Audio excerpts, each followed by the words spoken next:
This week on Big Red's Cooking, we make rice pilaf.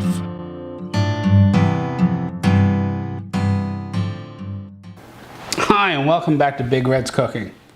I know I sort of been MIA for a while. It's been a few weeks since I put up a video. It's just been the way it goes sometimes. The last video I did was another Technical Tuesday video, and I did the different ways of cooking rice. A couple days later I did a whole video about risotto and actually rice pilaf, which is tonight's video. And it was a fantastic video or so, I think, but I made a real big mistake, a bit of a rookie mistake, and I lost all my footage.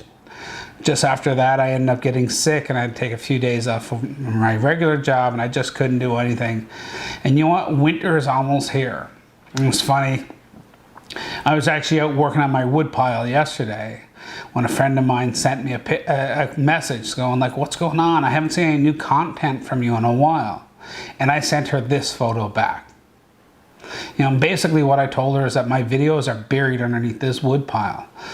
You know, here in Newfoundland, we tend to have long, cold winters, and I'm one of many that actually heat their house with firewood. So it's a lot of work getting all that wood cut and junked and split and hauled into my basement and being ready for the winter. And that sort of has taken priority. But I'm back now. I'm a little bit ahead of my wood, and I'm hoping now I'm gonna get back to my normal pace. So today I'm actually going to show you a technique called the pilaf method for cooking rice. It's going to be a continuation of that last video I did. And this is a really simple little way of cooking rice where you pretty much be guaranteed to get perfect rice every single time. And unlike that basmati steamed rice method that I showed you in my last video, this is actually going to incorporate a lot more flavor into it. So why don't we jump over to my favorite spot, over to the workbench. And you can see I've still got my toque on even. It's been a hard day of work. Even today I was out at that wood pile. Got to keep at it, got to keep warm.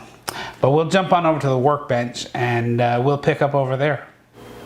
Alright, so we really don't need a whole lot to make this rice pilaf. It's really not that much more complicated than regular rice. It's got a nicer flavor. One of the great things is you can throw it in the oven, forget about it, be able to pop it out afterwards. And depending on what you're cooking for your supper, you know, or your dinner or whatever you want to call it, it's one less thing you got to worry about on top of the stove. Like I say, it's in the oven. This is pretty much a foolproof way of cooking rice, and it's just going to add a little bit of extra flavor and stuff like that. So I'm going to start by just dicing up an onion. I just got, you know, medium-sized onion here. You know, you like onion a lot, use a lot of onion. Don't like onion, don't even bother with it. You know I love to save my peels for my compost pile.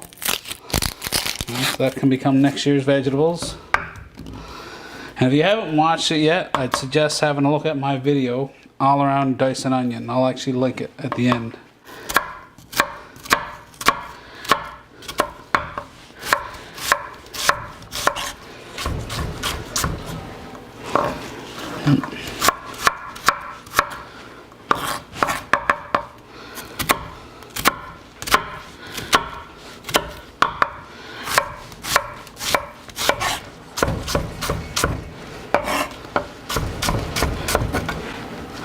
Alright, so our onion's all diced up. I'm not too concerned about how regular it looks. I'm going to use my cast iron skillet. If you've watched any of my videos before, you know I love the cast iron. You know, it's my favorite thing for cooking on. But really, you can do anything that's oven safe here, so long as you have a lid that'll fit on top. So, you know, a stainless steel pot like this one work just as well as this skillet will. I just like to cook with my cast iron. And I do have a nice, you know, from one of my other pots, my stainless steel lid that'll fit on that. So really you just need something that's oven safe. Skillet works great, it's just a little bit easier, but not a requirement. You know, if you got a stainless steel pot, anything at all, something that you're gonna be able to pop in the oven. Now I've already got my oven preheated to 350. And again, you guys didn't need to stand around and wait the 20 minutes for my oven to come up. But you know, with this recipe, you're always going to want to make sure that your oven is preheated before you go starting anything else. Once we start, we just sort of got to push right on through and then get this into the oven. So I'm going to go ahead and a little oil in my pan here. keep that handy in case I feel like I need a bit more. And go ahead and drop my onions in. Now I tend to like to start onions in a cooler pan. I find if that pan is too hot, it just, you know, they tend to not cook as evenly. And what we're looking for here now is a nice sort of translucent onion.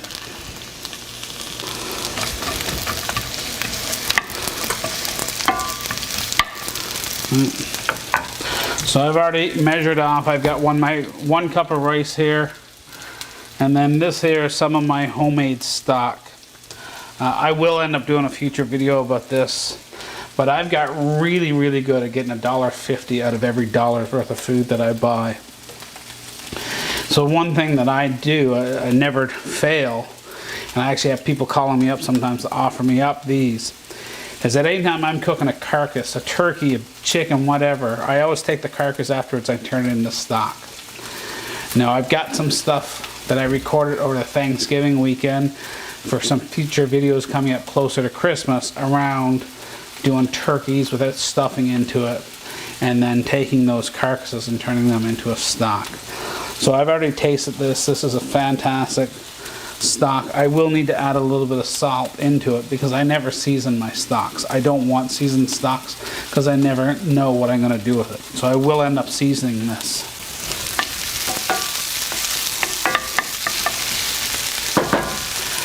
It's kind of hard to beat the smell of onions. Now I'm going to add a little bit of garlic to this. Anyone that knows me knows I love garlic. Again, you know what? You don't like garlic, don't add it. You know, really the pilaf method is about that frying of the rice in oil before we add our liquid. It's got nothing to do with anything else that we add into it. So everything else at that point, it's really a personal preference.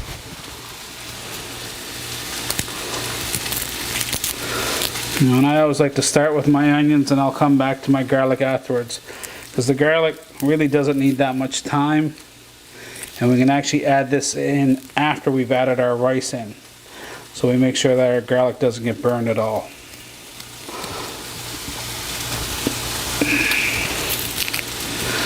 And it's one of these bulbs of garlic where it's all small little pieces with very fine papers. Bit of a nuisance, but c'est la vie.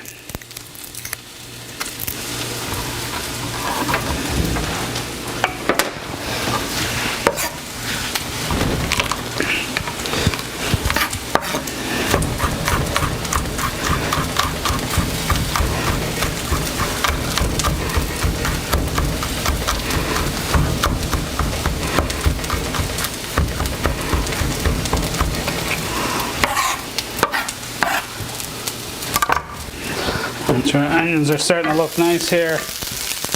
I'm getting a bit of color onto them. The pan's starting to get a bit dry. Just go ahead and add a little bit more oil into that pan.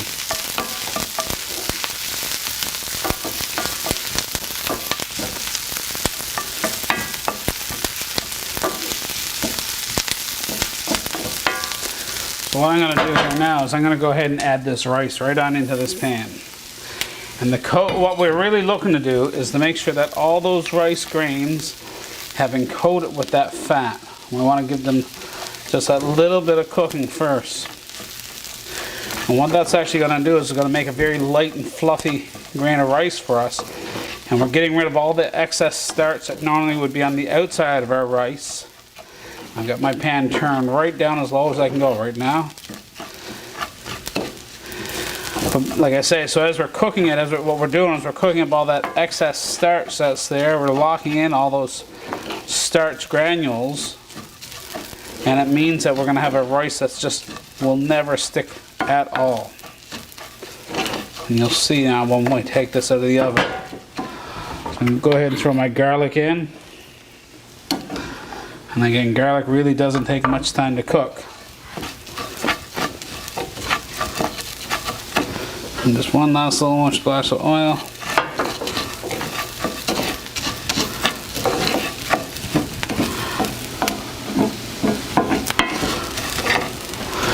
I'm going to completely turn my pan off at this point.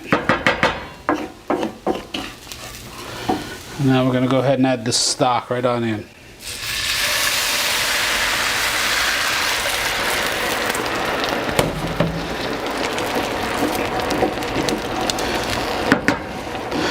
I want to make sure is that I've got no grains of rice left up along the side, you know, because they won't properly cook then, and then you could end up with a couple of crunchy bits, which we don't want. And I'm going to go ahead and add about a teaspoon of salt into this. Let's give that a little stir around.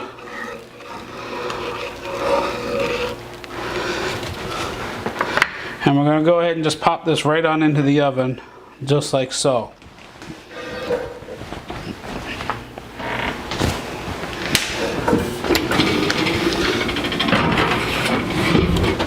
So it'll be in there now for about another 20 to 25 minutes. So we'll check back and then. There's really nothing to see between now and then. All right, so our timer is almost ready to go off here. Just a little less than a minute. You can see though I've actually taken advantage of the time in between. I've cleaned up my dishes, I've washed that stuff, put it away. And again, you know what? It's one of those really important things in a kitchen. You've probably heard me say it in some of my other videos. You'll hear me say it again as time goes on, but CAYG, clean as you go. It's just going to make your time in the kitchen a whole lot easier. And it's much easier to be washing a little bit here and there, constantly getting that done, rather than having a massive big stack. So if I'm doing something like this and I'm waiting in the oven, you know, I'm not cooking anything else right now. I'm washing a dish, but I'm constantly wiping down, things like that. So it's just a little tip for you. You know, give it some thought. So our timer is going to go off in about 10 seconds. So I'm actually going to be preemptive. I'm going to stop it so we don't hear the big beep.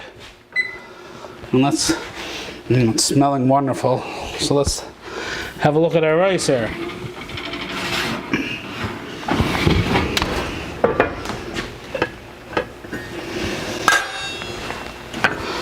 And doesn't that look fantastic? You can see nice and light, fluffy.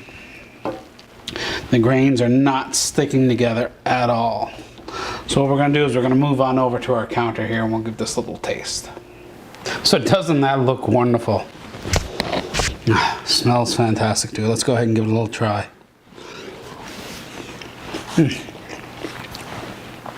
Fantastic. Rice is perfectly cooked. It's al dente, so it's, you know, it's not soft and mushy. It's not firm.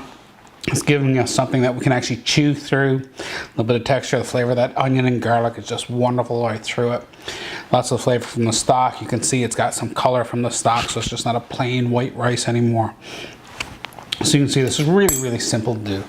You can use any kind of stock you want, and depending on what you're going to serve it with, if you're serving with a beef dish you want, use a bit of beef stock. You're doing it with chicken, use a bit of chicken stock. If you want to do it with a fish, use a fish stock. You can buy any of these in the store. You don't have to make the stock yourself the way I did.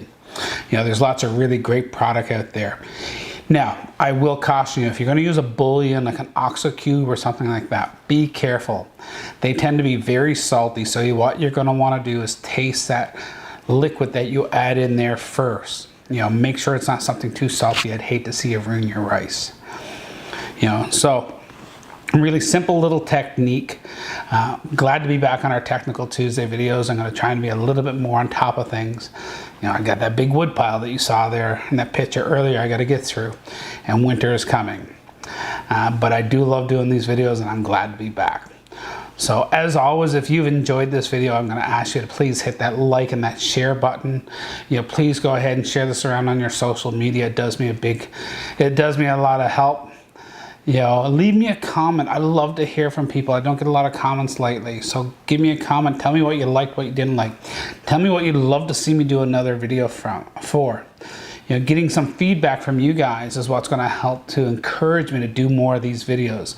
I want to know that people are watching and that they're actually helping people out. So that's it for me for now. I really hope you're having some great food for yourself, and I hope to see you back here again sometime soon. Bye for now.